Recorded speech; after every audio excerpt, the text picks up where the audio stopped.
Good morning students. Last lecture में हमने post Mendelian genetics में इनकम्प्लीट डोमिनेंस के बारे में पढ़ा था। अब हमारा सेकंड कंसेप्ट है बेटा कोडोमिनेंस। कोडोमिनेंस नाम से ही पता लग रहा है, जिसमें दोनों जीन्स एक साथ एक्सप्रेस कर रहे हैं। Both the allele of a gene express, both the allele of a gene express। जब एक साथ दोनों जीन्स एक्सप्रेस करें F1 जनरेशन में for a particular character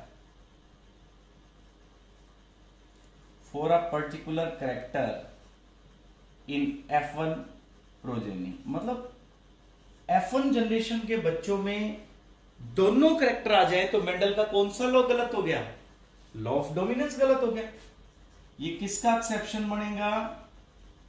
exception to law of dominance. क्योंकि लॉ ऑफ डोमिनेंस क्या कहता है मेंडल का कि एक करेक्टर आएगा, एक डोमिनेंट एक्सप्रेस करेगा, रिसेसिव एक्सप्रेस नहीं करेगा। ये हमने पढ़ा था बेटे मेंडेलियन में। यानी पी प्लांट के अंदर जैसे टॉल एक्सप्रेस कर रहा था, ड्वार्फ एक्सप्रेस नहीं कर रहा था। नाउ बेटा इसके क्या एग्जांपल्स हैं? इसका एक बहुत अच्छा एग्जांपल है हमारा ब्लड ग्रुप। जैसे ब्लड ग्रुप में जैसे फादर का ब्लड ग्रुप हो ए और मदर का ब्लड ग्रुप हो बी, और ये होमोजाइगस है। होमोजाइगस का मतलब क्या होता है बेटा? दोनों जीन एक जैसे हो। तो जेनेटिक्स में क्या टर्म यूज करते हैं? होमोजाइगस। यहां पे मदर है बेटा जैसे बी। अब यहां बच्चे के पास यानी F1 जनरेशन में बच्चे के पास आ गया IA IB, क्योंकि इस साइड से क्या आएगा? IB, इस साइड से आई है। तो बच्चे का ब्लड ग्रुप मेंडल के अकॉर्डिंग या तो A होता और या B, बट यहां पे हमारा फिनोटाइप क्या आ रहा है? AB। तो इट मींस मेंडल गलत हो गया, तो एक्सेप्शन बन गया। तो कोडोमिनेंस का मतलब दोनों जीन एक साथ एक्सप्रेस कर रहे हैं। सिमिलरली एक एग्जांपल इसका बेटा सिकल सेल अनीमिया। इसमें बेटा जैसे कंडीशन होती है HbS HbA, ये कैरियर है बेटा। इसके बाद एक एग्जांपल है animal coat colour, third example. तो फर्स्ट हो गया बेटा blood group, second carrier of sickle cell, और थर्ड हो गया एनिमल कोट कलर। इसमें क्या है बेटे? इसमें जैसे ब्लैक कलर है तो ब्लैक के लिए हमने जीन्स ले लिए R, और जैसे व्हाइट के लिए हमने जीन्स लिए हैं जैसे स्मॉल r। अगर हम मेंडेलियन में चले तो यहां पे हम लोग इसको मानते हैं क्योंकि दोनों ही डोमिनेट कर रहे हैं, तो इसलिए हम इसको R2 कैपिटल ले लेते हैं ताकि कंफ्यूजन ना हो। ये देखो, तो F1 जनरेशन में R1 R2 कैसा आना चाहिए था? या तो ब्लैक और या व्हाइट, है ना। अब यहां कौन सा कलर आ रहा है? रोन। रोन क्या होता है? चितकबरा, जिसको आप हिंदी में कहते हैं। रोन कलर आ रहा है। तो ये भी एग्जांपल किसका? कोडोमिनेंस का। इनकम्प्लीट डोमिनेंस का एग्जांपल क्यों नहीं हुआ? क्योंकि इनकम्प्लीट डोमिनेंस अगर होता तो मिक्सिंग होती इन दोनों कैरेक्टर की। अगर मिक्सिंग किस में हुई थी? जैसे अपन ने पहले एग्जांपल पढ़ा मिराबिलिस जलापा में, एंटीरिनम मेजस में यानी स्नैपड्रैगन में, तो वहां पे यहां कलर कैसा आ रहा था? मिक्स्ड आ रहा था। अगर मिक्स्ड आता तो एग्जांपल किसका बनता? इनकम्प्लीट डोमिनेंस का। यहां पे दोनों ही एक्सप्रेस हो रहे हैं, चितकबरा कलर आ रहा है, दोनों व्हाइट और ब्लैक दोनों एक्सप्रेस हो रहे हैं। कहीं कहीं व्हाइट है, कहीं कहीं ब्लैक है, तो रोन कलर कहेंगे उसको। तो ये इसलिए किसका एग्जांपल हो गया बेटा? कोडोमिनेंस का। अब थर्ड है बेटा हमारे पास, पहला पोस्ट मेंडेलियन में हमने पढ़ा इनकम्प्लीट डोमिनेंस, दूसरा कोडोमिनेंस। अगला एग्जांपल है बेटा मल्टीपल एलील्स। मल्टीपल एलील, एक से ज्यादा एलील्स, मतलब एक टाइप के एलील से ज्यादा एलील्स हो। देखो ये किसका एक्सेप्शन है? Exception to law of paired factor. देखो बच्चों, मेंडल कहता है कि हर कैरेक्टर के दो फैक्टर हैं। देखो जैसे capital T small T, capital R small R, जैसे था capital Y small Y, capital I small I. ये मेंडल के थे और सही थे, उस टाइम तक सही थे कि each character is controlled by two factors. अब या तो देखो बच्चे में क्या आ सकते हैं, दोनों कैपिटल टी, दोनों स्मॉल टी, या एक कैपिटल टी या एक स्मॉल टी, मतलब इन दो में से कोई दो, यानी ये दो या यही दो या ये एक एक मिला करके। ये था लॉ ऑफ पेयर्ड फैक्टर्स। अब हमें इसका एक्सेप्शन मिला है मेंडल का। कहां मिला? जैसे देखो बच्चों, ब्लड ग्रुप, ब्लड ग्रुप कई जगह एग्जांपल बनता है, ध्यान देना, कंफ्यूजिंग है। ब्लड ग्रुप में हमारे पास तीन एलील्स है। देखो आई ए, आई बी, आई नॉट, तीन हो गए ना। मेंडल कहता था दो है, ये तीन हो गए। तीन कैसे हुए? जैसे किसी पर्सन के पास आई ए आई नॉट हो सकता है, आई नॉट हो सकता है, आई बी आई नॉट हो सकता है, आई ए आई बी आई बी, ये हो सकती है। 1 2 3 4 5 6 जीनोटाइप्स हो सकती है। वहां कितनी जीनोटाइप हो सकती थी? देखो दोनों कैपिटल टी, ए कैपिटल टी स्मॉल टी, दोनों स्मॉल, तीन हो सकती थी, यहां 6। इसलिए किसका एग्जांपल है? मल्टीपल एलिल्स का। अब अगर आपके पास मल्टीपल एलिल हो, या हमने एक जनरल फॉर्मूला, ये तो देखो बेटा हो गया मल्टीपल एलिल का। इसी तरह एक एग्जांपल मल्टीपल एलिल का और है, rabbit coat colour. Rabbit coat colour के लिए 4 एलिल्स हैं, याद रखना। ड्रोसोफिलिया के पास आई कलर के लिए 15 एलिल्स हैं। आप देखो कितनी जीनोटाइप्स बन सकती होंगी। तो 3 एग्जांपल है मल्टीपल एलील के, blood group, rabbit coat colour, Drosophila eye colour. अब बेटा एक जनरल फॉर्मूला, ये आपने याद रखना है, ऑब्जेक्टिव में काम आएगा आपके।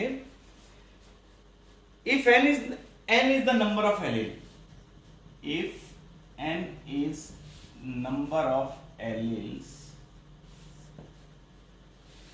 then different possible genotypes,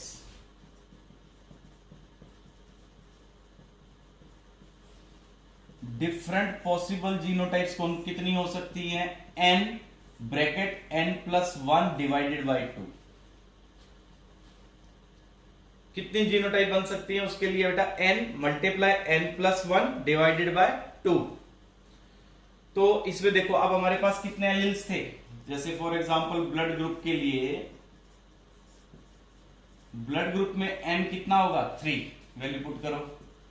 3+1 divided by 2, 3 into में 4 डिवाइडेड बाई 2, कितनी आ गई? 6 बनी थी ना, ये देखो। तो आप इस फॉर्मूले से अगर आपको एलील पता हो तो डिफरेंट टाइप ऑफ जीनोटाइप आप इससे कैलकुलेट कर सकते हैं। अब बेटा नेक्स्ट हमारे पास प्लियोट्रोपिक जीन्स।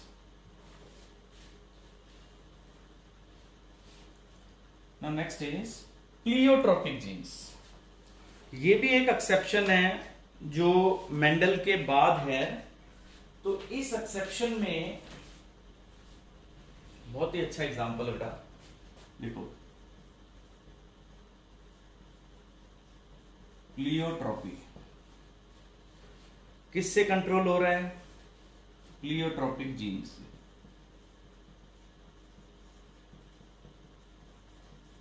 पहले इसको समझते हैं बेटा। हमने नॉर्मली ये देखा है कि जैसे ये जीन्स है, किसको कंट्रोल कर रहा है? टॉल दे रहा है जी कैरेक्टर। ये किसको कंट्रोल कर रहा है? राउंड सीड्स आ रहे हैं जी, जैसे ये किसको कंट्रोल कर रहा है? येलो सीड आ रहे हैं जी। नॉर्मल एक जीन एक कैरेक्टर को कंप्लीट रेगुलेट कर रहा हो तो जनरल मेंडल का रूल है। बट हमने कई जीन्स ऐसे देखे जो एक साथ, जैसे ये एक जीन है जो एक कैरेक्टर को कंट्रोल कर रहा है, साथ ही साथ दूसरे कैरेक्टर को भी कंट्रोल कर रहा है। एक करेक्टर को तो मेजर बड़ा रोल दे रहा है और एक को थोड़ा दे रहा हूं, तो ऐसे जीन्स को जो एक साथ नंबर ऑफ कैरेक्टर्स पे अफेक्ट डालते हो तो क्या कहेंगे उनको? Pleiotropic genes. और इस फिनोमिना को क्या कहेंगे? प्लियोट्रोफी। अब इसकी डेफिनेशन बेटा,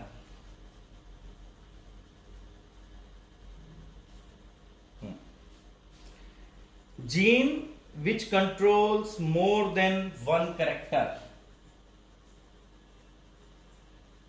gene which control more than one character, एक से ज्यादा कैरेक्टर कंट्रोल करने वाले genes pleiotropic genes. Example, pea plant में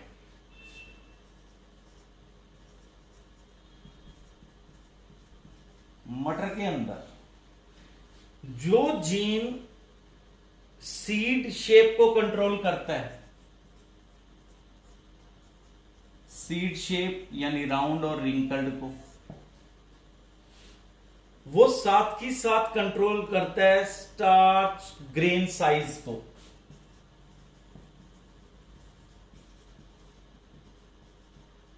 स्टार्च ग्रेन साइज को। अब ये तो हमें पता है, जैसे मान लो फॉर एग्जांपल हम यूं मान के चलते हैं कि कैपिटल बी होने पे सीड कैसा होता है? राउंड। जैसे स्मॉल बी होने पे कैसा होता है? रिंकल्ड। तो इसके नीचे आप आर लिख लीजिए जो हम पहले पढ़ते आ रहे हैं। अब इस जीन का एक काम तो ये हो गया बेटा, ये शेप ऑफ सीड कंट्रोल कर रहा है, साथ ही साथ इसमें लार्ज स्टार्च ग्रेन बन रहे हैं और इसमें साथ ही साथ स्मॉल स्टार्च ग्रेन। तो स्टार्च सिंथेसिस को भी रेगुलेट कर रहा है, तो इसलिए एक ऐसा जीन हो गया बेटा प्लियोट्रोपिक। तो एक एग्जांपल तो हो गया कि gene which responsible for seed shape in P also controls the shape of size of starch grain. तो ये किसका एग्जांपल है बेटा? प्लियोट्रोपिक जीन का। दूसरा एग्जांपल, सेकेंड एग्जांपल किसका? प्लियोट्रोपिक का। सेकेंड एग्जांपल है बेटा sickle cell anaemia. Sickle cell anaemia एक ऐसी डिजीज है जिसमें पेशेंट की आरबीसी, जैसे नॉर्मल हम आरबीसी ऐसी बनाते हैं हमारे, जैसे वो कम ऑक्सीजन के एनवायरनमेंट में पेशेंट जाता है उसकी आरबीसी ऐसी बन जाती है बेटा, सिकल शेप। उससे क्या होगा? ये आरबीसी, सिकल आरबीसी आप ब्लड वेसल्स में नहीं जा सकती। देखो जैसे ये ब्लड वेसल है, normal RBC can easily enter into this, आराम से जा सकती है, but this sickle shaped RBC can not enter into the blood vessel. That's why what will happen, उस पेशेंट में खून की कमी के सिम्टम्स आएंगे, और जब खून की कमी होती है तो हम क्या लिखते हैं उस डिजीज को? अनीमिया। तो ये कैसा हो गया बेटा? सिकल सेल अनीमिया का पेशेंट हो गया, अनीमिक बन जाएगा पेशेंट, डेथ हो सकती है। ऐसा क्यों हुआ? और ये प्लियोट्रोपिक कैसे हो गया? इसके लिए एक जीन रिस्पॉन्सिबल है, कौन? HbS, haemoglobin S। हमारे पास नॉर्मल जीन क्या होता है? HbA। अगर आपके पास HbA है तो आप नॉर्मल हैं। अगर आपके पास HbS है तो आप कैसे हैं? सिकल सेल अनीमिक हैं। और अगर ऐसा है HbS और HbA ये हो तो क्या हो जाएंगे? कैरियर, डिजीज कैरी करने वाला। तो हम पढ़ रहे हैं प्लियोट्रोपिक। प्लियोट्रोपिक में ये एग्जांपल कैसे आया? तो एक तो बेटा ये क्या करता है? डिजीज दे रहा है, कौन सी? सिकल सेल वाली, अनीमिया वाली। साथ ही साथ ये जीन उसके पेशेंट के ऑर्गन डेवलपमेंट को भी अफेक्ट कर रहा है। Affect development of lungs, bone kidneys, इन पे भी अफेक्ट कर रहा है। प्लियोट्रोपिक हो गया ना बेटा। Lungs, kidney, bone, heart, spleen. तो इसलिए कौन सा जीन है? प्लियोट्रोपिक। अब ये जो डिजीज हुई है इसका एक इफेक्ट और भी है, वो पॉजिटिव इफेक्ट है। वैसे तो इस पेशेंट में मलेरिया नहीं होता। रेजिस्टेंस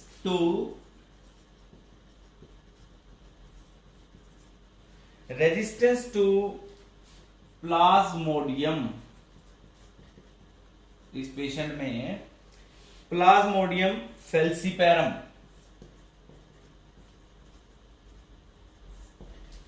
ये नहीं होगा बेटा।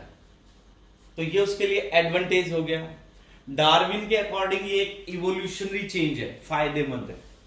ये एक ऐसी वेरिएशन है जिससे पॉपुलेशन को मलेरिया से कंट्रोल हुआ, बट क्योंकि प्लियोट्रोपिक है साथ के साथ अदर इफेक्ट्स भी दे रहा है। अब इसके बाद अच्छा क्यों हुआ ये? HbA HbS में क्या डिफरेंस है? देखो इस टॉपिक में तो इतना काफी है जो अभी अभी हम ने पढ़ा है ना, it's sufficient for this concept. अगर आप प्लियोट्रोपिक बारे में बता रहे इतना लिख देंगे तो you will get the marks, full marks actually. Now अगर हम जेनेटिक्स के अकॉर्डिंग अगले चैप्टर में भी यही टॉपिक पढ़ना हमने कि इस डिजीज में होता क्या है। देखो बेटा नॉर्मली हमारा जीन कैसा होना चाहिए? HbA। और जीन क्या होता है? अपन ने फर्स्ट लेक्चर में डिस्कस किया था, जीन क्या होता है? DNA ही होता है एक्चुअली, उसी को तो जीन कहते हैं। तो HbA और HbS वाले DNA में क्या फर्क है ये देखना हमने। तो HbA और HbS जीन में डिफरेंस ये है बेटा कि इनमें आ गया ग्लूटामिक एसिड की जगह वेलिन आ गया। क्यों आया? क्योंकि नॉर्मल जीन जो होगा वो होता है बेटा GAG, गुआनिन एडेनिन गुआनिन होना चाहिए था यहां। वहां क्या हो गया? इसके पास GTG, देखो एक ही चेंज आया है, यहां एडेनिन है यहां थाइमिन है, इतने से इतना चेंज आ गया बेटा। तो इससे क्या बनेगा? CTC। ये नेक्स्ट चैप्टर में खैर पढ़ेंगे। तो ये होगा बेटा CAC। उससे क्या बनेगा? mRNA। mRNA में क्या बनेगा? यहां बनेगा बेटा GAG और उधर क्या बनेगा बेटा? GUG। इससे जो इस पेशेंट के अंदर first, second, third, fourth, fifth, sixth जो अमीनो एसिड था, देखो बेटा प्रोटीन किसके बने हुए होते हैं? अमीनो एसिड के। अमीनो एसिड में यहां पे आना क्या चाहिए था? Glutamic acid. किस जगह पे? सिक्स्थ पे। वहां सिक्स्थ पे क्या आ गया? वहां सिक्स्थ पे आ गया वेलिन। बस बाकी सब ठीक है, बाकी चेन उसकी सही। देखो एक नाइट्रोजनस बेस के चेंज होने से, ये देखो इतने से ये इतनी बड़ी डिजीज आ गई पेशेंट के अंदर। एक बेस पेयर के चेंज होते ही पेशेंट में डिजीज आ गई। क्या चेंज हुआ? एडेनिन की जगह थाइमिन आया सिर्फ, बाकी GAG GTC आगे पीछे सब सही है। तो उससे क्या हुआ? ग्लूटामिक की जगह कौन आ गया? वेलिन आ गया बेटा। सो ये कंप्लीट हो गया हमारे टॉपिक्स। कौन से?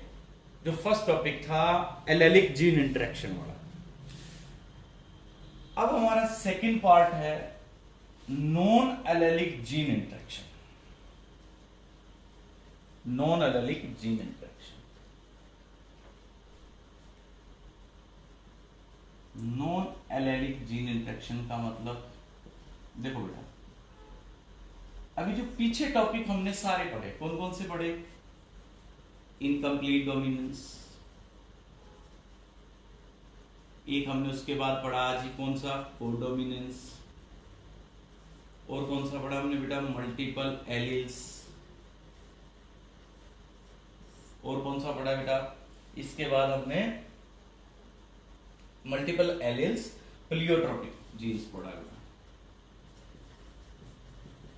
ये सारे एलेलिक कैसे, इनमें वो दोनों जीन्स हैं जो होमोलोगस क्रोमोसोम्स के ऊपर रखे हुए। देखो जैसे इसमें क्या था, जैसे यहाँ पे आर और ये डब्ल्यू एक पेयर पे है ना, एक पेयर क्रोमोसोम्स का जो होमोलोगस पेयर है, यानी ये फादर से है हुआ, ये मदर से है हुआ।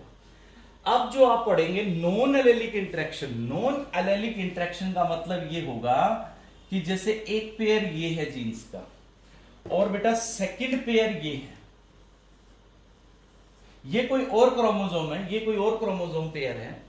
जैसे 23 पेयर्स है हमारे पास, जैसे फॉर एग्जांपल ये 4th है, ये 7th है, कोई भी हो सकता है XYZ। इसमें सेम पेयर पे इंटरेक्शन थी, इसमें अलग अलग क्रोमोसोम्स पे इंटरेक्शन है। जैसे फॉर एग्जांपल यहां दो जीन है CC और यहां दो जीन्स हैं EE। मेंडल के अकॉर्डिंग तो इनका कोई रिलेशन नहीं है आपस में। मेंडल ने तो कहा था लॉ ऑफ इंडिपेंडेंट असॉर्टमेंट है कि ये अलग जाएगा, ये अलग जाएगा, इनका आपस में एक दूसरे के साथ कोई इंटरेक्शन नहीं होगी मेंडल के अकॉर्डिंग।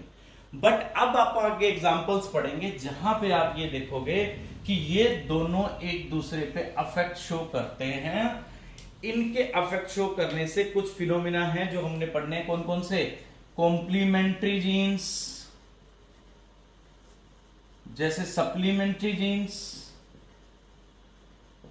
जैसे हमने पढ़ना है एपिस्टैटिक।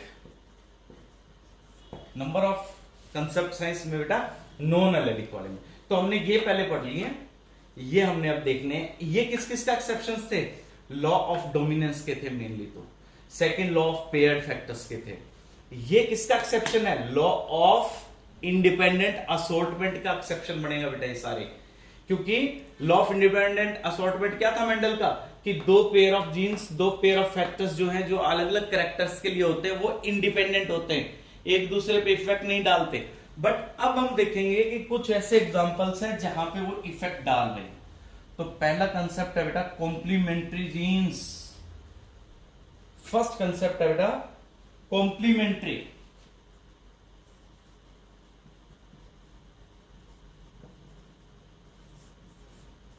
कॉम्प्लीमेंट्री जीन्स का मतलब कॉम्प्लीमेंट, मिलजुल करके दोनों एक साथ आए। जैसे की लॉक सिस्टम है, की लॉक सिस्टम, जैसे एक पेयर ऑफ जीन ये, दूसरा पेयर ये, इसके ऊपर कोई जीन्स है बेटा, जैसे ये C और यहां है बच्चे E। की लॉक सिस्टम क्या होता है? जब ताले के साथ चाबी लगती है तभी ताला खुलता है। तो इसका मतलब ये जैसे लॉक है और ये जैसे की है, ये दोनों मिलते हैं तो टेट तो करेक्टर आता है। दोनों जैसे मान लो आपके पास कैपिटल C है यानी लॉक है, की नहीं है, वो इफेक्ट नहीं आएगा। जैसे की है, लॉक नहीं है, कोई इफेक्ट नहीं आएगा। दोनों है तो इफेक्ट आ जाएगा।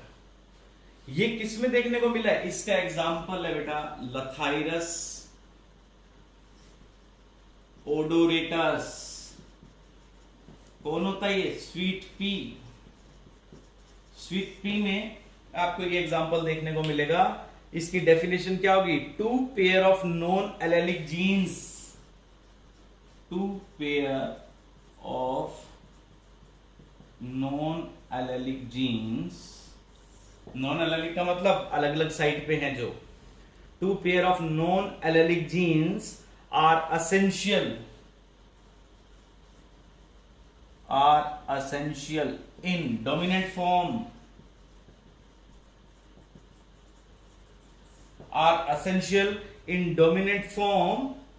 to produce a particular character,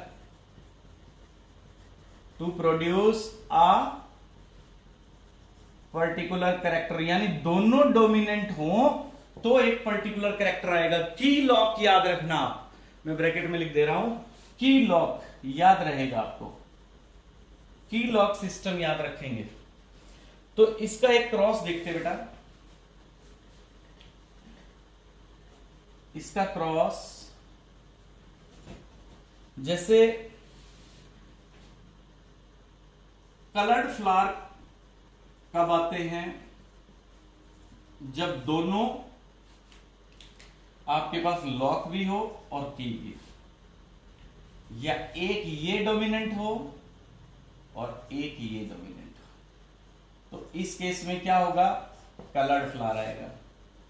white flowers कब आएंगे? व्हाइट फ्लावर्स आएंगे जब दोनों ही रिसेसिव हो, या एक डोमिनेंट हो दूसरा रिसेसिव हो। तो फ्लावर्स कैसे आएंगे? व्हाइट आएंगे। अब इसका, अब हमने देखा ऐसा क्यों हो रहा है, व्हाइट हैपन्स क्यों? दो पेयर ऑफ जीन्स चाहिए, तो हमें पता लगा जी कि कैपिटल सी जरूरी है रॉ मटेरियल के लिए और कैपिटल ई जरूरी है एंजाइम्स के लिए। तो केमिस्ट्री में आप पढ़ते हैं ना कि एंजाइम्स आएगा तो रिएक्शन चलेगी, तो इससे रिएक्शन होगा और एंथोसियानिन कलर बनेगा, और फ्लावर्स जो होंगे प्लांट के वो कैसे आएंगे बेटा? कलर्ड आएंगे। तो मैं आपको एक क्रॉस दे रहा हूं, वो आपने नेक्स्ट लेक्चर तक कंप्लीट करके मुझे आपने भेजना है, चाहे आप व्हाट्सएप पे भेज दीजिए चाहे ऐप में भेज दीजिएगा।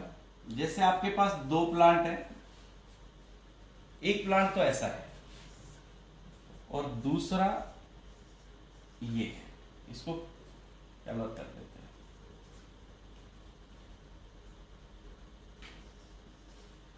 इसमें गैमीट्स कैसे बनेंगे? इस साइड से क्या आएगा? स्मॉल ई, इधर से क्या आएगा? Capital E. इन दो सी में से क्या आएगा? कैपिटल सी, यहां से स्मॉल सी। F1 जनरेशन कैसी होगी बेटा? Capital C small C, capital E small ई। तो इस प्लांट में, जैसे ये प्लांट है, स्वीट पी है इसका नाम प्लांट का, इसको आप जब सेल्फ पॉलिनेशन कराएंगे तो पोलन ग्रेन कैसे कैसे आ सकते हैं? Capital C, capital E, small c, small e. फिर आ सकता है बेटा कैपिटल सी, स्मॉल ई और स्मॉल सी, कैपिटल ई। इस साइड पोलन ग्रेन कैसा कैसा बन सकता है? वही सेम, चार तरह का पोलन ग्रेन बन सकता है। तो आपने ये पोलन, ये ओवा 4x4 का पिननेट स्क्वायर बनाना है और ये क्रॉस करके आपने मुझे व्हाट्सएप पे शेयर करना है सबने कि ये सर हमने क्रॉस करके देखा है। आपने इसमें जीनोटाइप भी बतानी है और बेटा फिनोटाइप भी बतानी है। ये आपका होमवर्क है, ठीक है बेटा। Thank you, have a nice day.